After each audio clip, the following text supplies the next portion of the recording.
성령이 함께하는 남북교회 강단에 서서 사랑하는 저 교우들을 만날 수 있는 축복 주신 하나님께 감사를 드립니다. 양순당 장로님의 은혜스러운 기도, 감동적인 찬양을 해준 글로리아 성가대 찬양 하늘에 상달되었으리라 분명히 믿습니다. 저는 병원에서 환자들에게 전도하는 일을 오래 했었습니다. 지금 고대 부속병원이 됐죠. 죽음을 앞둔 분들이 복음을 받아들이고 영혼의 삶에 거할 수 있다고 하는 그런 밝은 눈빛을 보면서 생활하던 어느 날 퇴근길에 아주 늦은 시간에 응급실에 들렸어요. 당직의사가 아주 깜빡 반가우면서 목사님 바로 졌습니다. 맹장이 터져 복막염이 돼 그래 길에서 쓰러있는 젊은이를 경찰이 데려왔는데 오늘 밤 수술해야 되는데 수술하려면 피가 필요한데 목사님 피를 좀 책임져 주시죠 그러는 거예요. 그 당시는 수술할 때 피가 필요하다고 그러면 반드시 보호자가 현금을 주고 피를 사와야만 수술하는 그런 때였습니다. 노동자들이 일당을 못 팔면 피를 팔고 고학생들이 피를 팔고 피를 팔아서 생계를 유지하는 우리의 그런 어두운 현실이었어요.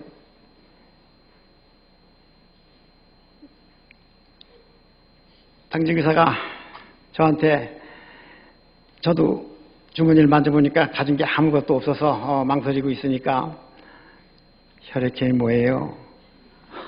나 B형인데 그랬더니 잘 됐습니다. 이 양반이 B형인데 한 명 뽑아주셔도 이러는 거예요. 어떻게 하면 좋아요? 가슴을 움켜잡고 하나님 피할 길을 인도해 주세요. 극복할 지혜를 주세요. 어떻게 하면 좋아요? 문득 선한 사마리아 사람 비거의 생각이 났어요. 여러분 수십 번 들은 얘기죠. 조금 전에 읽은 얘기죠. 어떤 사람 길 가다가 불행하게 못된 놈 만나서 얻어맞아서 죽을 지경이 됐죠. 나 좀 살려달라고 하는데 어떻게 내놓으라 하는 이 종교 지도자 제사장 그냥 지나가 버렸습니다. 두 번째 사람 걸음을 멈추고 좀 망설였을 것 같아. 아니야 난 바빠 그냥 갈게. 그냥 가버렸죠. 사마리아 사람 막 갈등을 했겠지만 용기를 내서 가까이 가서 마치 지금과 같으면 자기가 가지고 있는 구급약으로 응급처치를 하고 자기 자동차에 싣고 병원 응급실에 데려다 입원시켰다. 그런 얘기잖아요. 30절 말씀에 강도들이 옷을 벗기고 때려 거반 죽게 된 것을 버리고 갔더라. 우리가 급소를 맞으면 금방 죽을 수 있어요. 그러나 얻어맞아서 죽을 지경이 됐다는 거는 얼마나 많은 피를 흘렸을까. 사마리아 사람이 병원에 데려가는데 너무 출혈이 심하니까 의사가 헌혈하라고 그러면 어떻게 했을까? 헌혈했겠네 이런 생각이 문득 들어서 졸도하지 않으면 까무러치겠지 그런 마음으로 처음 헌혈을 했었습니다. 보름 후에 이 20살 먹은 젊은이가 건강이 회복이 되어서 태어나는 모습을 보게 되었는데 얼마나 감격스러운지 모릅니다. 두려운 마음으로 피를 좀 줬는데 난 건강에 아무 이상도 없고 한 생명을 살리다니. 주님 세상에 오셔서 온몸의 피를 다 주셨다고 그러는데 나도 한 병을 줬네. 나도 예수님 많이 닮아가네. 굉장히 즐거운 거예요. 하나님 왜 저에게만 이런 축복을 주십니까? 이 기쁨을 어떻게 온 국민과 함께 공유할 수가 없을까요? 하나님 기도원에 들어갔죠. 하나님 어떻게 하면 좋을까요? 저를 이 운동을 제가 할까요? 기도를 하니까 네가 그러면 헌혈 운동하면 될 거 아니야? 이런 하루에 없이 막 들리는 것 같아요. 하나님께서 저에게 주신 사명으로 알고 1968년부터 우리나라에 처음으로 헌혈 운동을 시작하게 됩니다. 사람은 누구나 다 피를 가지고 있으니까 참 재밌게 잘 되겠다. 피에 대해서 좀 공부를 했죠. 아니었습니다. 저는 헌혈 운동을 시작을 하면서요. 초등학교 때, 고등학교 때, 대학교 때 사귀었던 그 다정한 친구들을 다 잃어버렸습니다. 만날 때마다 야 오래간만이다 얼마만이냐 피 한 병을 뽑자. 막 드라큘라를 만나는 것 같아요. 요즘엔 젊은 목사들이요 제 전화를 잘 안 받아요. 전화 받아봐야 신장 하나 떼어줘. 간 떼어줘. 그럴 거니까. 오늘은 9년 전에 이곳에 왔었는데요. 목사님 저를 또 불러주셔서 굉장히 제가 감격스러워요. 1970년에 하나님께서 저에게도 딸을 주셨습니다. 병원에 뛰어갔죠. 그 막 태어난 어린 생명을 보는 순간 야, 피 한 병을 뽑을 수가 없을까? 이 생각이 드는 거예요. 너만은 아빠의 뜻을 따라주겠지, 아가야.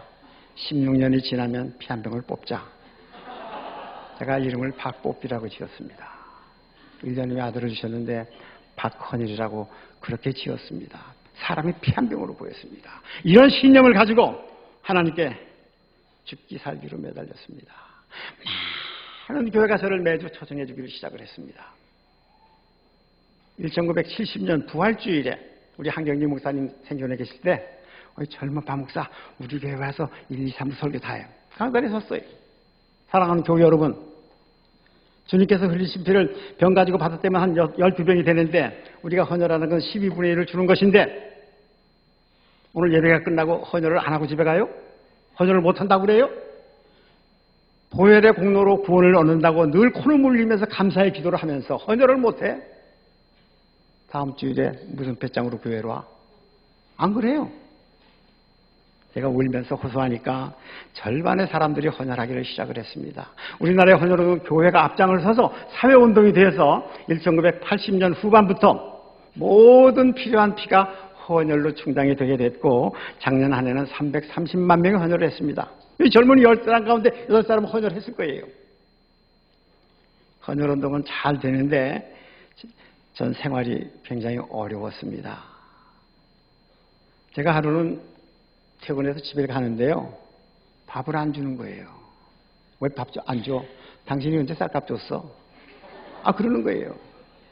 저희 복교 헌혈이 초등학교 6학년, 5학년이 됐는데 아빠가 됐으면 먹을 걸 책임져 주는 거지. 왜 아빠가 돼서 그런 걸 책임을 못 져? 그때 마침 미국에 이민을 간 동생들이 여럿이 있는데 저한테 초청장을 보내왔어요. 미국 가지. 미국 가면 햄버거 마음껏 먹을 수 있다는데 이민을 가. 견딜 수 없어서 지리산 노고단에 올라갔습니다. 하나님, 저에게 주신 사명을 제가 잘 감당을 했는데 왜 그렇게 생활을 어렵게 했습니까? 쌀 좀 많이 주세요. 그리고 이민 안 가도록 도와주세요. 기도를 했는데 하나님이 원하는 기도가 아니었나 봐요.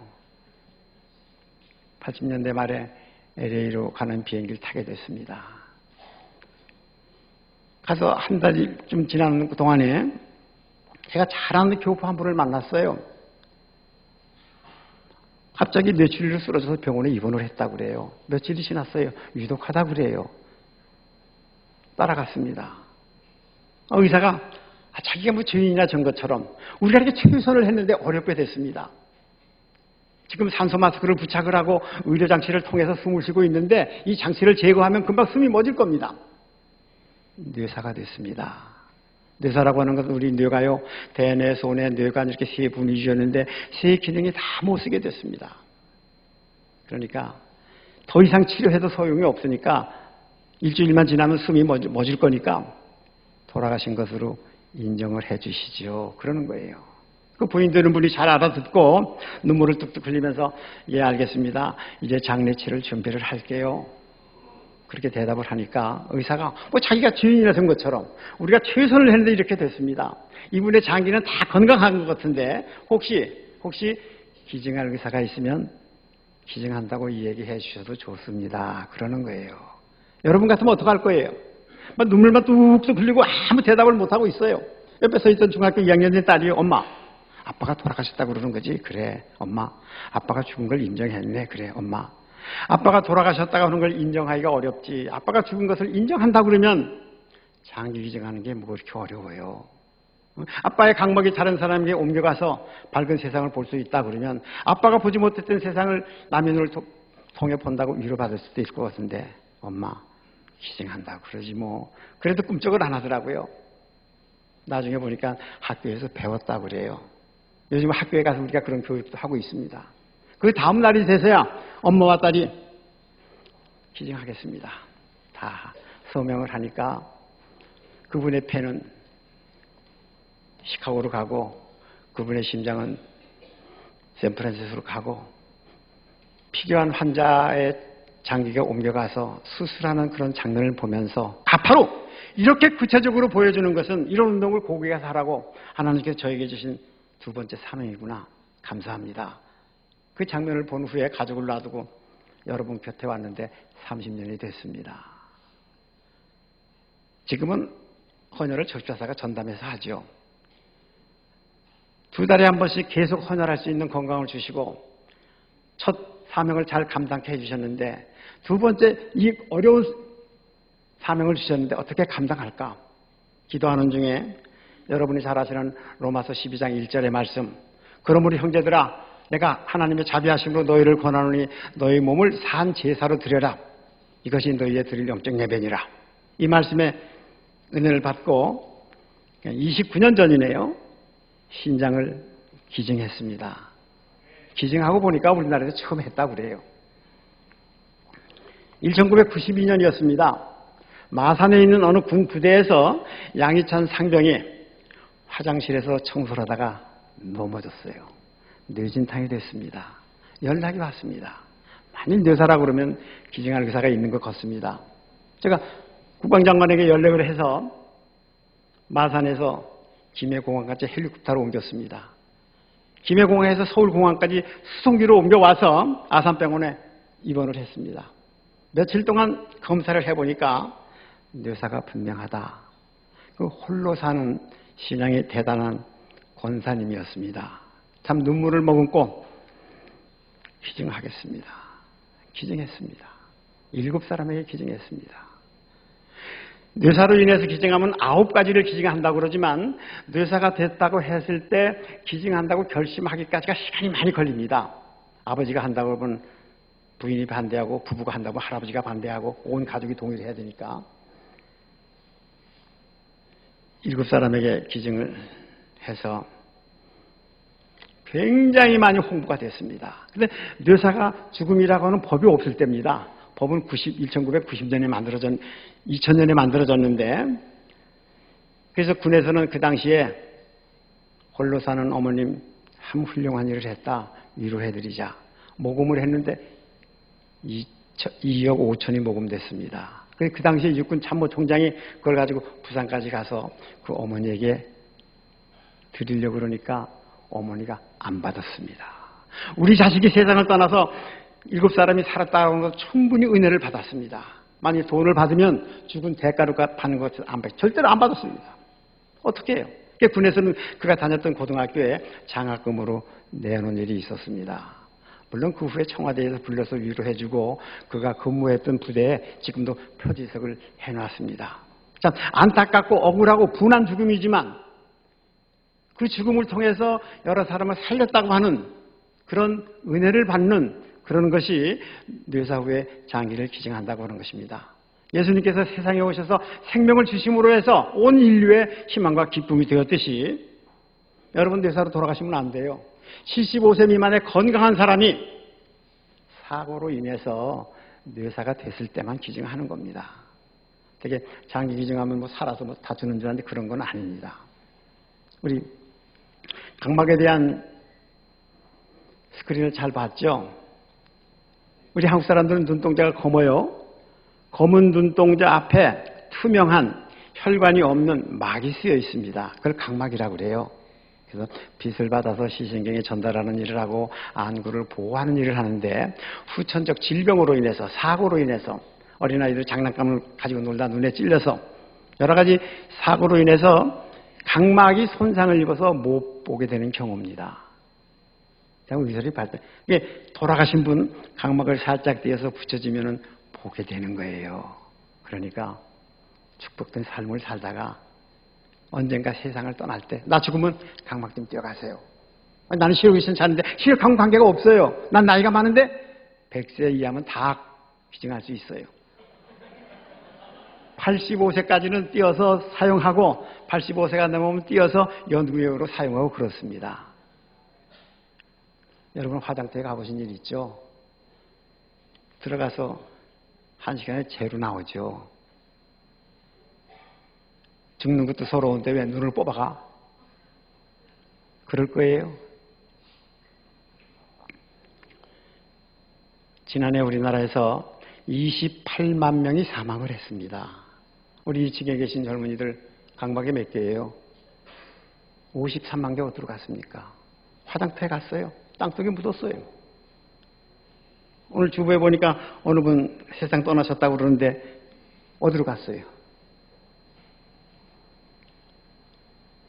지난해 각막을 기증하신 분이 51명밖에 없었습니다.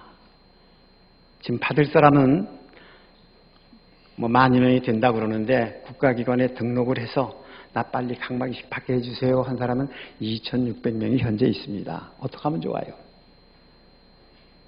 여유가 있으면 수입을 해옵니다. 미국에서 각막 하나에 350만 원씩. 우리의 현실이에요. 그럴 수 있어요. 저는 아는 분이 돌아가셨다 그러면 뛰어가 장례식에 가서 눈치를 보면서 각막 좀 내놓으라고 자꾸 권유하는 그런 일도 합니다. 지난해 10월이었어요. 의정부에 사는 75세 된 권사님이 각막을 기증한다고 연락이 왔어요. 저희한테 연락이 오면 저희가 병원에 연락해서 각막을 적출하는 거죠. 적출했어요. 그리고 이제 조기를 세웠습니다. 죽음도 아름답습니다. 조문 온 분들이 참 귀한 일을 했다고 어떻게 그런 결심을 했냐고 가족들한테 많이 위로해 주더래요. 42세 된 딸이 장례를 치르고 퇴원하고 나서 저희한테 편지를 보내왔어요. 각막을 기증했는데 이식 받은 사람이 받기 전까지 얼마나 고생을 했을까. 이식 받았으면 잘 보호해서 오래오래 잘 살아야 되는데 그분을 위해서 기도해야 되겠네. 기도하기로 시작을 했대요. 그리고 우리하고 대화를 하다 보니까 우리는 좀 외부의 도움을 받아서 운영하니까 우리를 좀 도와줄게요. 우리를 굉장히 많이 물질로 도와준 일이 있었습니다. 각막을 기증한다고 약속하라고 하면요, 세수도 열심히 하게 되고 안과에 자주 가고 눈을 잘 보호한다고 합니다. 여러분 주먹을 좀 쥐어보세요. 주먹을 옆구리 쪽 가져가요. 신장, 우리 콩팥이라도 그러죠. 2개가 있습니다. 우리 몸속에 있는 피를 깨끗하게 하는 정화제 역할을 해요. 이 모세혈관이 가득 들었습니다. 피가 여기를 통과하는 거예요. 피가 깨끗하게 해야 되는데 당뇨, 혈압 등등의 이유로 신장이 망가지면 몸속에 불순물을 걸어내지 못하기 때문에 하늘나라에 가야 됩니다. 어떻게 해요? 의학이 발달을 해서 기계로 피를 뽑아냅니다. 기계로 뽑아내서 다시 몸속에 집어넣습니다. 그걸 혈액투석이라고 그래요. 이틀에 한 번 병원에 가서 5시간씩 피를 걸러놓는 일을 계속 사는 날까지 해야 됩니다. 어떻게 하면 좋아요? 그런 분들이 현재 우리나라에 75,000명이 있습니다. 그런 분들을 위해서 건강한 사람이 신장을 하나 기증해주면 이식을 받으면 순사람 받은 사람이 동시에 건강하게 사는 거예요. 목사님, 어떻게 2개가 하나가 없어졌는데 건강해요? 아니에요. 2개 중에 하나 망가진 사람 2개 있는 거 아니에요. 이렇게 생각할 수도 있죠. 일생 동안 이틀에 한 번씩 병원에 가서 치료해야 되기 때문에 여러 가지 어려움이 많죠. 물을 마음대로 먹을 수가 없습니다. 소변이 한 방울도 나오질 않아요. 그런 분에게 신장을 주면 2개가 있잖아요. 2개가 100의 기능을 하는데 없어지면 하나가 90의 경향을 하기 때문에 건강에 지장이 없다고 그럽니다. 오늘 기도해 주신 장로님 신장을 이식받았다고 그래요. 뇌사자로부터 받았다고 그럽니다. 뇌사로 돌아가시는 분이 신장을 주니까 받아서 지금 건강해서 은혜스러운 기도를 해주신 거죠. 우리나라에서는 남편이 아프면 준다고 하는 아내는 많은데 아내가 아프면 준다고 하는 남편이 적더라고요.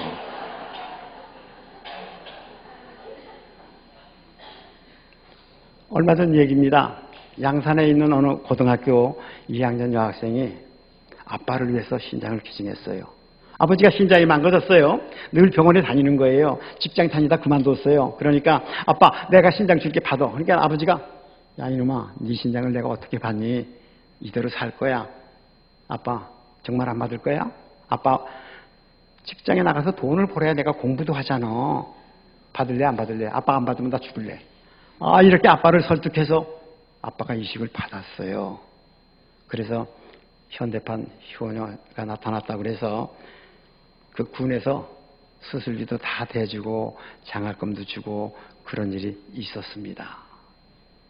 75,000명이라고는 한우가 있지만 가족끼리 준다 그러면 한 80%는 해결이 되는 거죠. 그러니까 여러분, 남을 위해서 주자고 하는 얘기는 아닙니다. 순환주간을 맞이해서 신자가 나타내거나 그런 얘기는 절대로 아니에요. 우리 가족이 아프면 준다고 약속을 하자. 우리 부부가, 우리 자녀가, 우리 부모가 아프면 그렇잖아요. 신장을 기증한다고 약속하니까 건강관리를 잘하게 되더래요. 그렇잖아요. 건강해야 내가 줄 수 있으니까.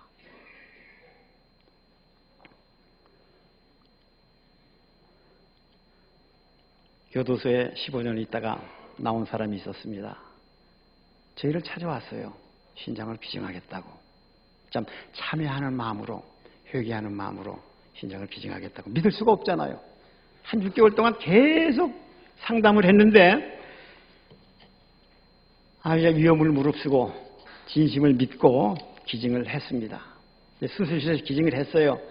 그러면서 회복실에 나와서 이제 그 수술실에서 깨어나는 장면인데, 그때 마침 KBS에서 그 한양대 병원이었는데 다른 일로 취재하러 왔다가 신장을 기증한 사람, 교도소에 오래 있던 사람이 신장을 기증했는데 지금 회복실에 있다고 그러니까 회복실에 막 들어왔는데 그 마취해서 깨어나면서 나 정말 사람 구실 한번 했네.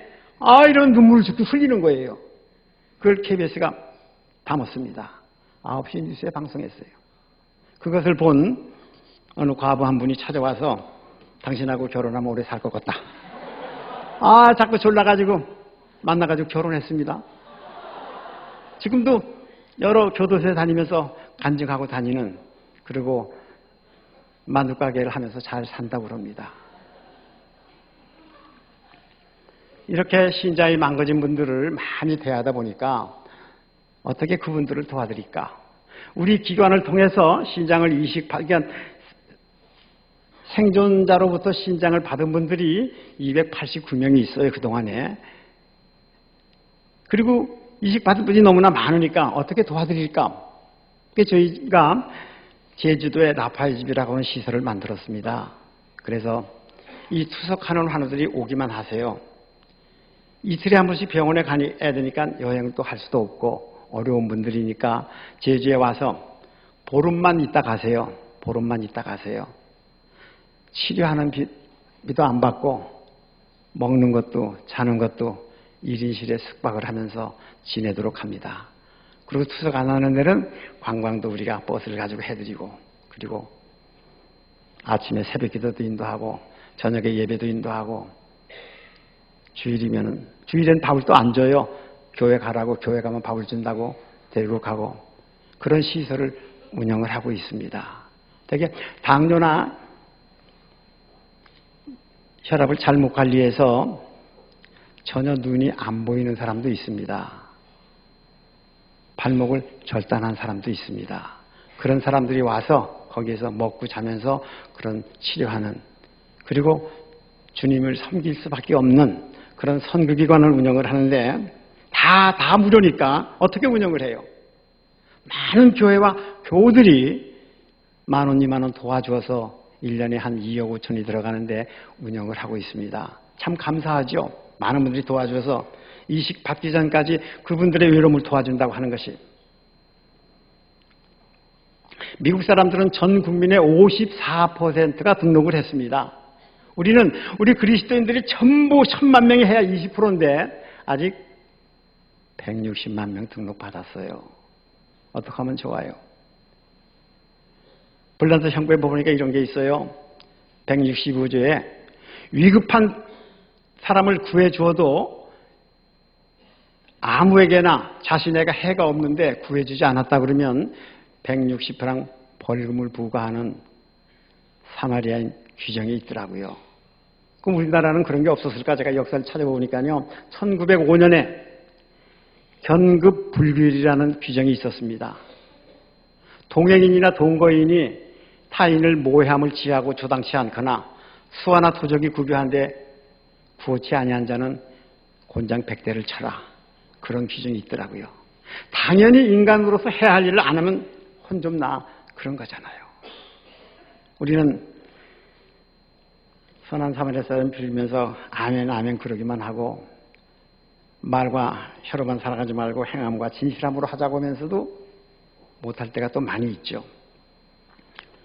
사랑하는 교회 여러분, 그동안 많은 사랑을 우리가 베풀었지만 그래도 우리 가슴에는 아직 주어야 할 사랑이 가득 고여 있습니다. 사랑이란 속성 자체가 퍼내면 퍼낼수록 샘솟듯이 우러나오는 그런 것을 오늘 우리 가슴에 있다고 하는 것을 체험하기를 바랍니다. 우리는 사랑을 전하기 위해서 일어나야 합니다. 우리 가슴에 고여있는 사랑을 나누기 위해서 저기 어딘가 손잡아 달라고 눈치 사는 우리의 이웃을 향해 달려가야 합니다. 로마서 12장 10절의 말씀이죠. 선을 행하는 각 사람에게는 영광과 존귀와 평강이 있을지어다. 아멘. 기도합니다.